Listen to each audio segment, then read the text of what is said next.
Dobro večer, cenjene gledalke, spoštovani gledalci. Moje ime je Aljuš Pertinač, do parlamentarnih volitev je samo še 95 dni, vi pa spremljate najbolj politično korektno oddajo slovenskih televizij. Tenis se vendarle igra. Po vseh peripetijah se je končno začelo odprto prvenstvo Avstralije, čeprav brez nesporne številke 1 svetovnega tenisa Novaka Djokovića. Slovenki sta bili v prvem krogu polovično uspešni. Kaja Juvan je žal izpadla, naša najboljša igralka Tamara Zidanšek pa se je uvrstila v drugi krog.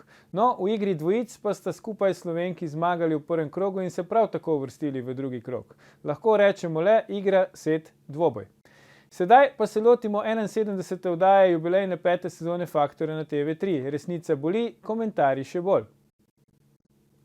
Danes bomo za vas komentirali nacionalna športna sramota, zakaj propada slovenski rokomet. Nekoč naš najtrofejnejši kolektivni šport tone vse globlje. Zakaj je tako, nam bosta pomagala razvozlati naša posebna gosta. Aleš Praznik, bivši predsednik strokovnega sveta pri Rokometni zvezi Slovenije, in pa Vid Kavtičnik, naš dolgoletni reprezentant in bivši kapetan reprezentance. Aleš, Vid, dobrodošla. Živijo, zdravo. Dober večer gledalcem oziroma gledalkam in gledalcem, pa najprej zahvala za povabilo v to oddajo, ki zna ceniti tudi šport kot družben pojav in daje priložnost, da se razpravlja tudi o teh temah. Tako da hvala lepa za povabilo. Ja, nič, hvala vama, da ste prišla. Aleš, če mogoče midva začneva, kako je slovenska rokometna reprezentanca prišla v položaj, da je drugič v zgodovini izpadla po prvem delu Evropskega prvenstva. Vemo, prejšnjič se je to zgodilo, mislim, da leta 2016, ampak takrat v konkurenci Švedske, Španije in Nemčije, zdaj v konkurenci Makedonije in Črne Gore. Ja, to je zdaj v teh dneh za nas rokometaše zelo boleča tema in zelo težka vprašanja se nam postavljajo in zastavljajo v tej priložnosti. Moram reči, da mi je skoraj telefon pregorel ob komentarjih kolegov, med njimi tudi nekdanjih selektorjev in podobnih. Težko je enoznačno označevati ta neuspeh, meni se predvsem postavlja ob tej priložnosti ogromno enih vprašanj. In prvo od vprašanj je vprašanje odgovornosti. Kdo je za to, kar si poimenoval kot nacionalno katastrofo oziroma sramoto, tudi nekateri, kdo je za to odgovoren? A je ta odgovornost gre po vertikali in ni odgovoren samo zdaj najbolj izpostavljen človek, ki je že v vlogi bivšega, se pravi selektor, ali so odgovorni še drugi, ki oblikujejo ta naš rokometni prostor in vplivajo na politiko delovanja Rokometne zveze kot take in delovanje reprezentanc v okviru tega. Bi pa izpostavil 3 stvari, ki se mi zdijo pomembne in ki sem jih videl, da nam nekaj manjka. Prva zadeva, ne bom govoril o domoljubju in nekem nacionalnem ponosu in tako naprej, ker so to občutljive teme za nekatere, ampak bom rekel o identiteti. Pogrešal sem pri reprezentantih in pri vseh, ki so okoli reprezentance, ta občutek identitete z kolektivom, ki pač nastopa pod našimi barvami in zastavo. Tu je ena taka zadeva, ki je bila meni zelo boleča in se nisem dobro počutil, ko sem gledal to, kako na tem področju zadeva deluje. Druga stvar je o tako imenovanem sistemu, ko ves čas poslušamo, kako je treba vključiti posameznike v sistem, kako imamo sistem, pa ne vem kaj, pa lahko brez neke pretirane prepotence rečem, da se toliko spoznam na rokometno igro in v vse segmente rokometne igre v potankosti, da nisem videl nekega sistema. Tako da se sprašujem, o čem se mi pogovarjamo. Tretja stvar, ki se mi zdi pa za uspešnost enega moštvenega kolektiva v zame najlepši pa najhitrejši igri žogo, ki pri končnem rezultatu ima izredno pomemben vpliv, je pa hierarhija znotraj moštva. In tu mislim, da je ni bilo vzpostavljeno že kar nekaj časa, da je naša reprezentanca bolj podobna avtobusni postaji, kjer se izmenjavajo potniki za določene relacije in da vloge niso konkretizirane in da se ne ve, koliko smo tisti, ki smo služili vojaški rok in tako naprej, rekli, vedeli se je, kdo je kaplar, kdo je polkovnik, kdo je general in tako naprej. In kdo v ključnih trenutkih prevzema odgovornost in tako dalje. Meni se te tri stvari zdijo ključne, pa tako, kot sem rekel, odgovornost po vertikali. Se pravi, ni zdaj na pranger izpostavljati samo selektorja Vranješa, ampak moramo tle po odgovornosti vprašati tudi koga drugega, oziroma ker imamo v našem predsedstvu ogromno ali pa celo prevladujejo gospodarstveniki, ne, bom uporabil njihov jezik, čeprav je šport diametralno nasproten gospodarstvu. V takih slučajih nadzorni sveti, ki pa pri nas tako in tako nimajo nobene vloge v naši krovni organizaciji, postavijo pod vprašaj vodstveno strukturo in običajno se mora vodstvena struktura zagovarjati in potem so sankcije, ki so običajno ne samo na eno glavo ne letijo, ampak leti več glav običajno. Ne? Bomo poskusili odgovoriti na ta vprašanje tudi v naši oddaji, ampak najprej me zanima vid. Ti si bil še na prejšnjem evropskem prvenstvu, ko je selektor Vranješ začel svoj mandat, si bil še kapetan reprezentance, tam je bila Slovenija v polfinalu, na koncu osvojila 4. mesto, kar je tudi druga najboljša uvrstitev Slovenije na evropskih prvenstvih. Od takrat naprej te ni več zraven v reprezentanci, nekam potiho si šel ven iz reprezentance, kar čez noč. Daj nam opiš, prosim, kako se je to zgodilo. Odkar te ni več, vidimo, rezultati grejo strmo navzdol. Ja, mislim, kako se je to zgodilo. Če se malo pošalim, star sem. Ne, gre, pač trener se je odločil za menjavo generacije v bistvu, da pač ta možnost mladim, kar to spoštujem in tako je tudi prav, svet stoji na mladih rokometaših stoji slovenski rokomet, tako da s tem nimam nobenih problemov. Zakaj gre navzdol? Pač nažalost na to vprašanje ne morem odgovoriti, zaradi tega, ker me ni več zraven in nimam pogleda v to, kaj se dogaja. Ampak ja, zakaj je prišlo do neuspeha? Jaz ne bi rekel, da je to neka sramota ali katastrofa. Nikoli ni tako slabo, da ne bi moglo biti še slabše in nikoli ni tako dobro, da ne bi lahko bilo bolje. Definitivno jaz mislim, da nekako te krize so dobrodošle, a ne? In ko so krize, takrat mislim, da smo Slovenci najboljši, takrat mi skupaj stopimo, takrat res se obračamo in se poskušamo obračati na stroko, ki je dobro, ki jo v Sloveniji imamo, ne samo v športu, ampak tudi drugje. In mislim, da mi smo pripravljeni pomagati rokometu. Želimo, da se rokomet vrne na tisto točko, ki je bil in pa mogoče še dlje. Tako da jaz mislim, da ta kriza upam, da bo kratkoročna, sedaj pa se treba odločiti, kako bomo gledali naprej. Ali bomo gledali dolgoročno ali kratkoročno. Jaz mislim, da je dolgoročno v športu najbolj pomembno, da se gleda na ta način, kajti rokomet bo tukaj, ko nas ne bo več, rokomet ne bo tukaj, ko drugih ne bo več in rokomet mora ostajati. Ta tradicija se mora nadaljevati. Slovenija ima rokometno tradicijo in jaz sem prepričan, da imamo dovolj strokovnjakov, da lahko pomagamo vsem. Jaz bi se tle vključil v pogovor, ko je Vid omenil krizo. Ne? Če omenjamo krizo, ki je rezultirala s tem, da govorimo o nacionalni sramoti in katastrofi za naš rokomet, potem se je treba tudi temu primerno krizno obnašati. In tu bi zdaj rekel zopet primerjavo iz gospodarstva, da bi bilo potrebno vključiti kriznega menedžerja. Krizni menedžer, ampak ne v tem angleškem, anglosaksonskem modelu športa, ne, kjer so glavni trenerji v bistvu menedžeri, ampak v smislu tega, da rešuje zadevo trener, ki ima za sabo ustrezno zgodovino, s tem povezane rezultate, ugled v širši družbi in v družbi rokometašev, tako starejših kot mlajših, in da vliva zaupanje in predvsem, da tako obvladuje materijo, s katero se bo soočil in da bo znal delovati povezovalno, in tu se z Vidom strinjam, da Slovenci znamo skupaj stopiti, da bo tudi deloval povezovalno in delal to, kar sem recimo in pri mojemu kolegu Vujoviću, s katerim se poznamo 40 leta, ne, ker smo včasih tudi delili garderobe in tako naprej, da upoštevajo in se pogovarjajo tudi z določenimi ljudmi iz slovenske stroke, ki imajo definitivno boljši vpogled, sploh v primeru Vranješa, ki je, nekdo ga je zdaj v teh dneh poimenoval, pa tudi meni so že ta poimenovanja padla na pamet, bil dopisni trener, ne.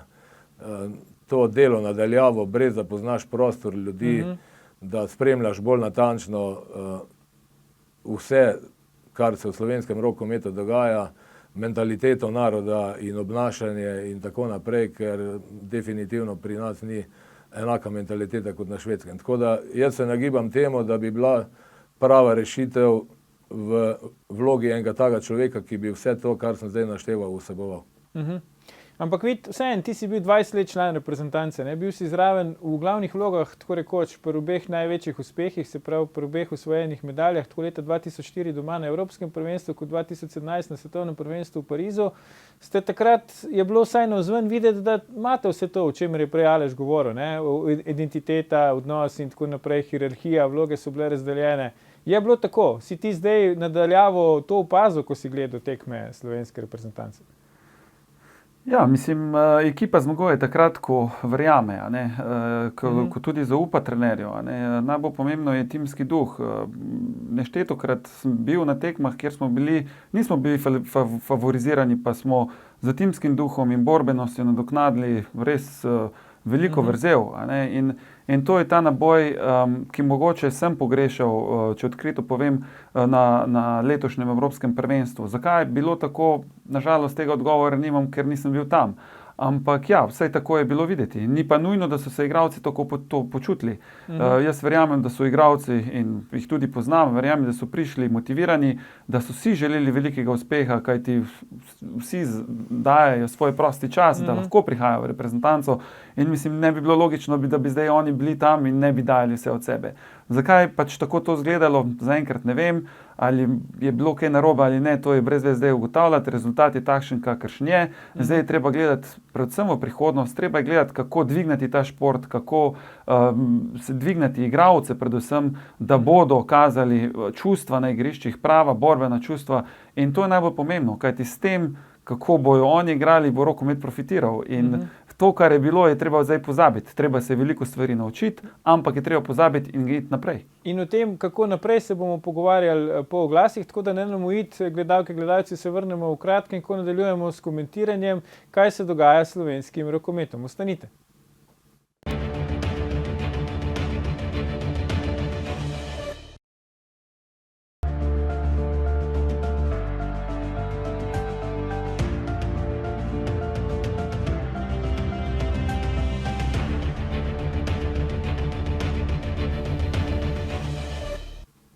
Dobrodošli nazaj. Z nami sta še vedno Aleš Praznik, rokometni trener in bivši predsednik strokovnega sveta pri Rokometni zvezi Slovenije, in naš dolgoletni reprezentant in kapetan reprezentance Vid Kavtičnik. Pogovarjamo pa vse o tem, zakaj propada slovenski rokomet.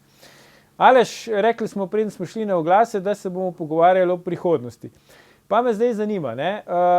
Ti si bil tudi del, recimo, mladinskih reprezentanc, dolga leta si aktiven v rokometu, tako kot trener, pa še prej kot igralec. Zdaj, neke stvari so bile že del dela slovenske reprezentance, pa zdaj ni videti, da bi bile še, ne? Kot je recimo, verjetno je pomembna sestava ekipe. Lahko so pač igralci vsi kvalitetni, ampak mogoče ne pašejo skupaj iz tega ali drugačnega razloga. Mogoče jih je preveč za eno pozicijo, mogoče način igre v reprezentanci tak, da kakemu določenemu igralcu ne ustreza. Potem so recimo psihološki profili, sociometrija in tako naprej.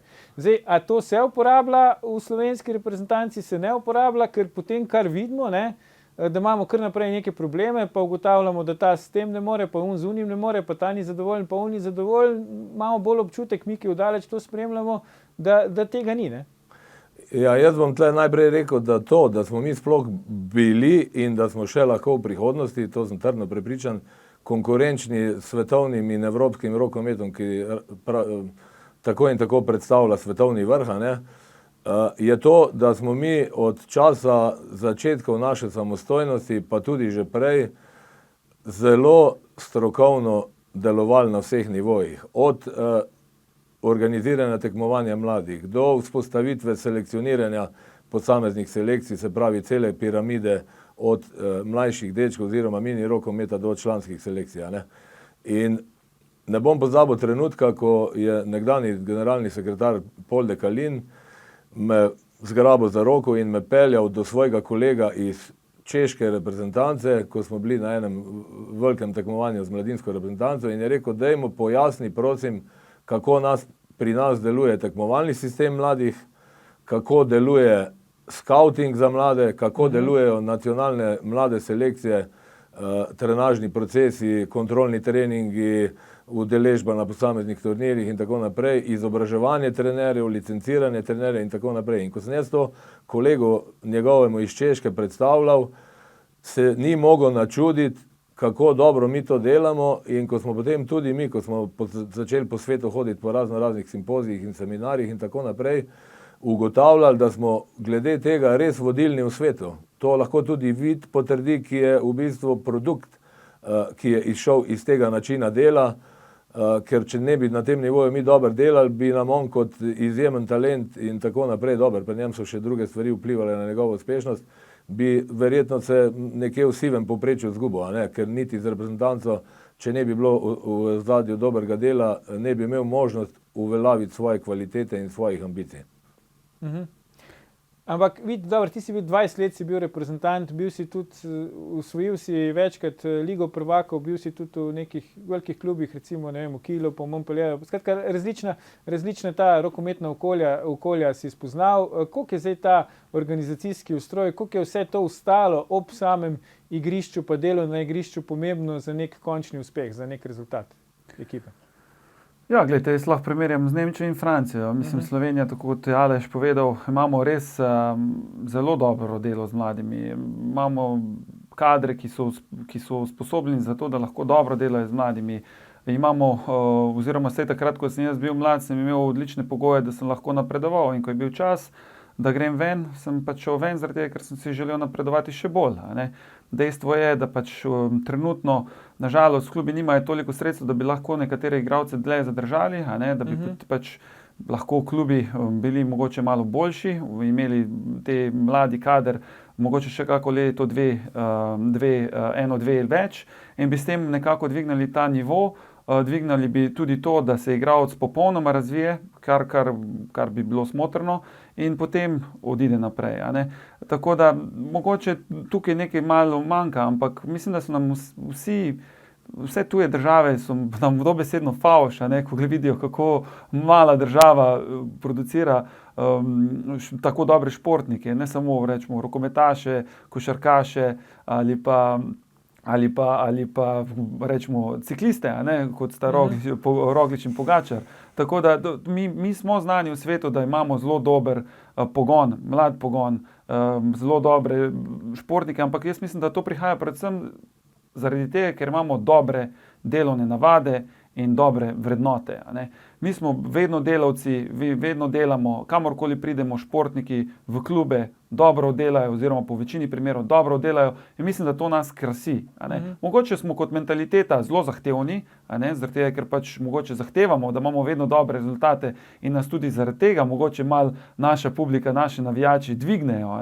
In naša mentaliteta je taka, da malo več pritiska imamo, boljši smo. In to nas dela zelo uspešne. In mislim, da tudi če je kdaj kakšna kriza oziroma padec, se more nekatere stvari zresetirati, je treba pogledati na novo, je treba se skupaj stopiti, rečemo delati, pa mogoče narediti mogoče kak program, ki je mogoče malo drugačen, in potem na novo štartati na visoke uspehe. Bi pa tle dopolnil Vida, kljub njegovemu pozitivnemu pogledu na vso situacijo in to, kar sem že jaz tudi povedal, da smo nekaterim državam zgled po tem, kako delamo z mladimi in kako imamo ta ustroj že od nekdaj urejena, je pa zaskrbljujoče to, da nam pa posamezni centri zaradi take in drugačne družbene situacije umirajo. Recimo ena Ajdovščina, ki je bila včasih en rokometen močen center, je praktično ni več na zemljevidu. Ena Kozina, ki je bila fenomen evropski po številu prebivalcev in to, da je imela tako močen klub, Ptuj, recimo, svoj čas, iz katerega je šel naš Renato Vogrinec in tako naprej. Ogromno je teh klubov, ki so nekako izgubili ambicijo, željo dobro delati. To je seveda povezano tudi z proračuni kluba in tako naprej. Ampak tle spet vidim slabost na ravni Nacionalne panožne zveze, ki bi se morala v tem pogledu veliko bolj skrbno obnašati, pa biti plat zvona, da zadeve niso tako idealne, kot si zamišljamo. Druga zadeva je pa trend selekcioniranja mlajših selekcij, ki gre bolj v to, da se mi hvalimo po Evropi, kako imamo vrhunske srednje zunanje, ki nimajo neke ekstremne višine in tako naprej. Vsi pa, ki poznamo algoritm rokometne igre, pa vemo, da sploh proti plitkim obrambnim formacijam, obrambnim postavitvam, ti ne moreš biti dosti kvaliteten nasprotnik, če nimaš dobrih strelcev iz razdalje. In to, da mi igramo s tremi že v sami ožji sestavi reprezentance, sicer vrhunskimi srednjimi zunanjimi, in da mladega igralca, kot je Domen Makuc, postavljamo v to vlogo, da mora on igrati vlogo nekoga, ki bo eksekutor z večje razdalje na gola, ne. To je za mene neprava smer in tu imam veliko zamero do aktualnega selektorja, da ni postavil igro tako, da bi recimo bolj uveljavil igralca, ki ima potencial, da bi lahko bil med najboljšimi tremi levimi zunanjimi na svetu. Govorim o Borutu Mačkovšku, ki izpade na eni tekmi proti za današnje čase res povprečni makedonski reprezentanci, sploh brez Kirila Lazarova, da je izpadel kot pionirček na tej tekmi, a ne. Potem se je razigral proti Danski, pa zopet ni imel te prave vloge na najbolj pomembni tekmi, da bi se uvrstili naprej, a ne. To je, smo zopet pri tem o hierarhiji znotraj ekipe. Mogoče je delno temu Borut tudi sam kriv, da se ne zna sam zase postaviti, pa zahteva določene stvari znotraj ekipe, ne. Tu govorimo potem o značajskih lastnostih igralcev, ampak vseeno jaz mislim, da je tle kot prvo pomembna vloga predsednika in bi dal primer iz te generacije, ko je Vid izskočil med zvezde, ko je res reprezentanca imela vse pogoje, ampak zaradi tega, ker je tudi predsednik rokometne zveze bil človek, se pravi Zoran Janković, ki je dobesedno dan in noč živel s tem projektom in je tudi vse postoril, da je reprezentanca kot domačin prvenstva imela vse pogoje, da so lahko optimalno delovali v vseh pogledih. In tudi selektor v tistem času, Tone Tisl, je imel od njega za to potrebno zaupanje in nenehna komunikacija je med njima potekala. Tako da ni bila niti ena stvar prepuščena slučaju. In to je še ena od stvari, za katere mislim, da morajo v bodoče biti tudi na drugih temeljih postavljene, da se res vzpostavi to zaupanje in ta enotnost, kot je že Vid omenil, skupnemu cilju. Najprej si treba sploh realen skupen cilj postaviti, ne? In potem za ta cilj skupaj živeti in vse narediti za to, da ga boš dosegel. Ne bi pa zdaj res, nočem v zagovor naši reprezentanci zdaj govoriti, pa da ne bomo zdaj kalimeroti, a ne, rokometni, ampak ne bi pa to zdaj res z temi bombastičnimi oznakami katastrofa, sramota, ker recimo Madžarska vlaga samo na ravni delovanja njihove rokometne federacije tak delež denarja daje država, kot je pri nas delež celotnega športa. Pa je njihova reprezentanca pred 20.000 ljudmi izpadla iz nadaljnjega tekmovanja. Sicer ne znam madžarsko, čeprav živim zdaj blizu Madžarske, pa nisem njihovih medijev zasledoval, ampak Madžari vedno stojijo za svojo reprezentanco. Ta pripadnost, ta identiteta naroda z njihovimi športniki in tako naprej je pa v vsakem pogledu 100%. Oni tudi recimo Veszprém bi pričakovali njihovi navijači in poznavalci, da bi moral že zdavnaj osvojiti Ligo prvakov v Kölnu, kjer sem tudi zadnja 3 leta bil v Dobro, aktivi. ampak ne bi zdaj mi ali šli mađarskih problemov v rokometu reševati. Jaz predlagam, da se na absolutno ne. slovenske osredotočimo. Jaz nisem dobil občutka, da slovenska rokometna reprezentanca nima enotne podpore v Sloveniji. Jaz mislim, da je vedno imela, tudi kdorkoli je bil selektor posebej, če je bil iz tujine, ne, je imel enotno podporo, se mi zdi, vseh, ki delajo v rokometu v Sloveniji, vseh ljubiteljev rokometa, ampak ne moramo pa mimo tega, da je pač razen mogoče Mateja Gabra smo bili v popolni postavi, da je marsikdo rekel, da smo poleg Danske recimo v najbolj popolni postavi na tem prvenstvu in da so se odkrito spogledovali z polfinalom, medtem ko so izpadli v skupini, ki je bila roko na srce verjetno najlažja na prvenstvu. Ne? Ker res je, Madžari so izpadli kot gostitelji, ampak če smo gledali tekme Madžarske recimo z Nizozemsko pa z Islandijo, ki so jih izgubili, pa naše tekme z Makedonijo pa Črno Goro smo lahko videli marsikaj. Ampak vidite, tole sem te hotel vprašati. Prej si rekel, ne, pomembno je, da igralci zaupajo selektorju. Verjetno je tudi pomembno, da ima igralec občutek, da mu selektor zaupa. Zdaj, ti imaš veliko izkušenj s tem. Blaž Janc recimo na prejšnjem evropskem prvenstvu je bil v idealni postavi evropskega prvenstva, praktično je igral ves čas.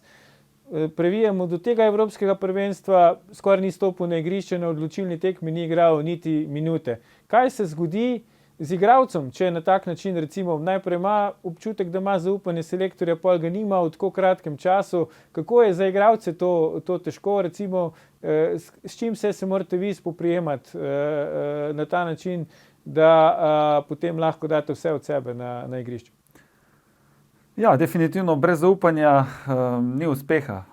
Zaupanje mora biti igralcu trenerja in trener v igralca, kajti če dobiš to energijo oziroma daš to energijo, potem dobiš tudi samozavesti. In ko si samozavesten, potem tudi verjameš in ko verjameš, potem z vztrajnostnim delom lahko narediš vse. Mogoče ne vse, ampak velike stvari. Tako da zdaj ne vem, zakaj ne, ali je bil mogoče Blaž poškodovan, teh informacij nimam.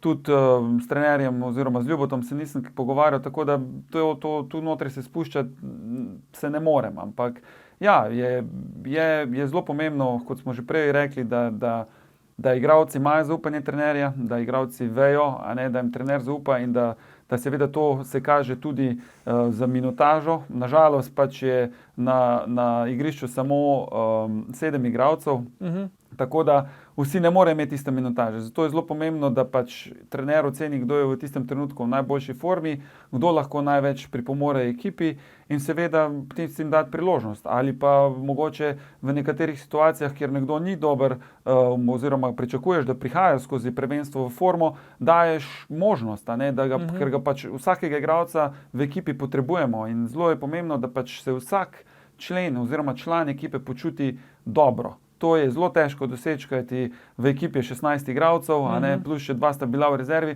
tako da to je zelo težko. Ampak je zelo pomembno, da trener zaupa tistim igralcem, ki so fiksni, s katerimi želi igrati in osvojiti turnir ali pa osvojiti neko mesto. Tako da to je resnično velikega pomena.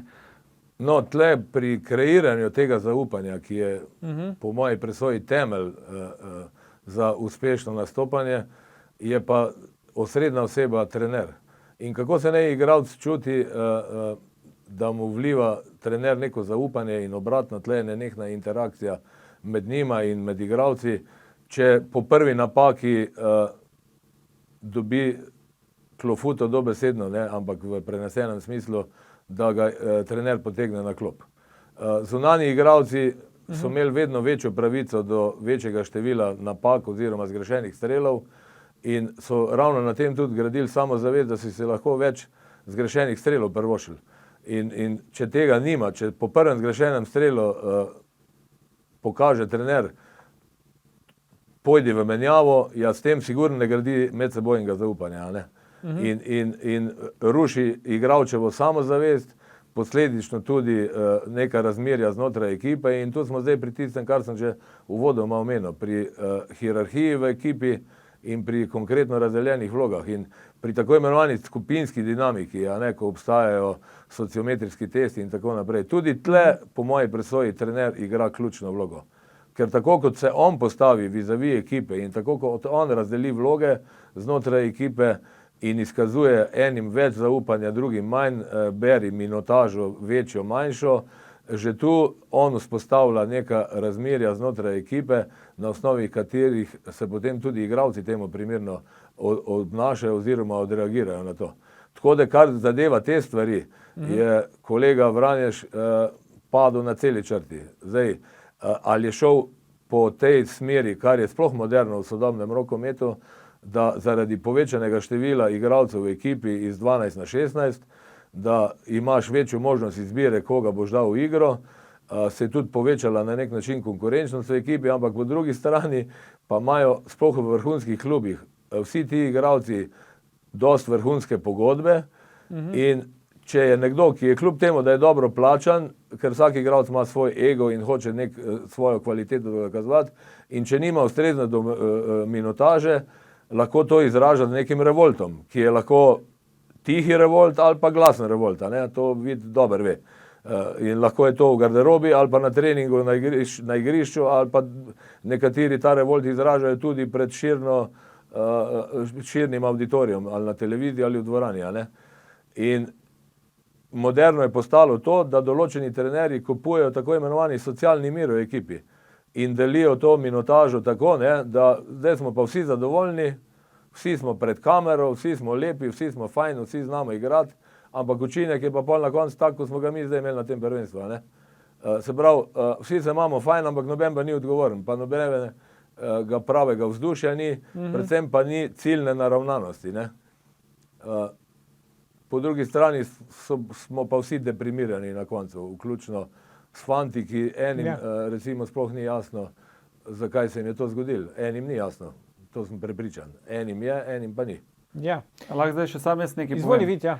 Zdaj, mislim, zdaj pač to se je zgodilo. Jaz gledam, kaj je zdaj pomembno za naprej. Mislim, da je zelo pomembno to, da Slovenija verjame v ekipo, da imamo dobre fante, da imamo dober kader, da imamo dober kader za trenerski kader tukaj doma, da imamo dobre strokovnjake, da verjame v to, da bo ljudje, ki so na zvezi, delali v najboljši luči za to, da bo rokomet ponovno prišel na ta nivo, ki je bil, oziroma da bo kaj hitro in to dolgo, da bo trajalo to.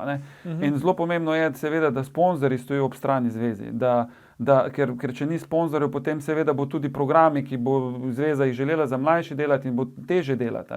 Zelo pomembno je, da se zavedamo, da so težki časi, ampak da če bomo verjeli, in ko govorimo zdaj o zaupanju, in zaupali v ljudem in strokovnjakom, da bomo prišli iz te krize, in ko bomo prišli, bojo rezultati spet lepi. Jaz bi nadaljeval v tem optimističnem duhu, ki ga je bil vedno optimističen, oziroma vedno je bil dobri duh, bom rekel, garderobe, igrišča, delovno, ciljno naravnan in tako naprej, in mi je všeč ta njegov pogled v prihodnost, da ne bolehamo zdaj od te travme, ki smo jo doživeli te dni. Zelo pomembno je, da bomo res mi vse sile usmerili in bi dal kot primer, da to ne sme biti zdaj znak, da je pa zdaj vse za nič, pa da ne vemo izhoda in tako naprej, in bi omenil primer Švedske, ki je izpadla kot velika država in reprezentanca rokometna iz tekmovanja pred olimpijskimi igrami v Londonu, potem je pa takoj naslednje tekmovanje so bile olimpijske igre v Londonu in je bila švedska reprezentanca srebrna. To se pravi, šport je vedno iz vzponov in padcev in športniki smo znani potem, da nas, če tudi vzamemo našega Rogliča, da te dobesedno padci ne zlomijo in si se sposoben pobrati, ampak tu bi pa želel, da naša krovna organizacija malo več upošteva glas športnikov, ki se na ta šport razumemo in znamo pot Pa dajmo do cilja. se zdaj o tem pogovarjati. Zdaj, jasno je, moška reprezentanca potrebuje novega selektorja. Jaz moram reči, sem bil včeraj presenečen, pa tudi že malo zaskrbljen, ko sem slišal predsednika zveze, ki je napovedal, da bo do konca tedna predsedstvo in da bojo zelo v kratkem že novega selektorja pač imenovali in da je prepričan, da bojo ta pravega imenovali. Zdaj, jaz mislim, da vsakič so bili verjetno prepričani, da so ta pravega imenovali, ampak vidimo po izkušnjah zadnji dve izbiri, čeprav je šlo za neka tuja, tudi na nek način ugledna trenerska imena, se niso glih pokazala kot najboljše izbire. Zdaj, verjetno se ne mudi toliko, da si ne bi vzeli časa, pa res pametno zdaj izbrali. Zdaj, če vaju oba razumem, oba mislite, da imamo tudi doma primerne strokovnjake, ampak kaj je zdaj tisti proces, kateri elementi morajo biti vključeni in kakšne kvalitete na podlagi vajinih izkušenj, vajinega znanja bi moral imeti selektor za to, da bi lahko bil uspešen. Se pravi, ne se zdaj pogovarjati o imenih, dajmo se najprej pogovarjati o tem, kakšni so sploh kriteriji, kakšen mora biti proces, da pridemo do izbire pravega selektorja. Kaj vi da pravite? Ja, jaz mislim, da je prvo se treba malo umiriti, da je treba nekako te emocije, ki jih imamo vsi po razočaranju, nekako dvakrat vdihniti ali pa trikrat, malo pogledati za nazaj, se malo pogovoriti, pogledati, kakšno analizo bo sedaj že nekdanji selektor pripravil in potem seveda pogledati, kaj v bistvu je rdeča nit zveze, kaj si v bistvu sama rokometna zveza želi, kaj je njen cilj, kratkoročni in seveda dolgoročni, in na podlagi tega nekako se pogovoriti z večjimi imeni, ki jih imamo definitivno v Sloveniji, dobre, kvalitetne, starejše ali mlajše trenerje, ki so tukaj, nekako videti, kjer najbolj sovpada z tem planom, in jaz sem prepričan, da ne bo težko, no. Mislim, da je potrebno samo se malo ohladiti, zajeti sapo, prespati kakšno dobro noč, pozabiti mogoče malo v teh slabših odigranih tekem in potem bo zadihal in prišel nov veter, in sem prepričan v to, da bo izbira ta prava. Jaz bi se tle vključil pa rekel, da podpiram razmišljanje Vida, ampak bi predvsem želel, da kot veliko rokometno ime in kljub tem debaklu zdaj trener, ki ima ugled v rokometnem svetu, da naredi temeljito analizo in pojasni določene stvari, oziroma da pride tudi do priložnosti, da odgovori na konkretna določena vprašanja, ki bi mu jih nekdo zastavil. V tem primeru mislim, da bi mu jih morala zastaviti slovenska stroka, ki ima vpogled v delovanje slovenskega rokometa in naših reprezentantov, in da z argumenti razpolagamo pa se pogovarjamo, zakaj nekdo ja, zakaj nekdo ne, zakaj nekdo taka minutaža, nekdo druga minutaža, zakaj prvotno taka izbira, zakaj naknadno drugačna izbira. In vse te stvari, ki so pomembne za graditi neko moštvo in končen uspeh. In po eni taki temeljiti, in tu se strinjam z Vidom tudi, da si je treba čas vzeti, temeljiti analizi najprej iz prvo prizadetega, mi moramo upoštevati, da so zdaj vsi v šoku, da so ko grogi boksar v kotu, po ne vem kateri rundi, in v takih situaciji, to Vid dobro ve, ljudje neracionalne odločitve sprejemajo. Zato si je res treba vzeti čas, da se zadeve prespijo, da se racionalno razmislijo, da se analizirajo, ampak ne analize v stilu poenostavljanja pa nič povedanega, ampak res temeljita strokovna analiza, ki gre v temeljit pretres slovenski stroki, pa imamo koga, ki se lahko na njega opremo, da še kako dodatno vprašanje na to analizo postavi. Potem bi pa predvsem pričakoval, da kdorkoli je že nov kandidat za novega selektorja, da najprej predstavi svoje poglede na trenutno situacijo in rešitev in izhode iz te trenutne situacije in njegovo vizijo nadaljnega razvoja, ne samo z A reprezentanco, ampak po celotni piramidi, ker namreč le moramo omeniti tudi, da po moji presoji, kljub temu, da smo prej hvalili, kako dobro deluje ustroj na nižji ravni, da začnemo tudi prave igralce selekcionirati.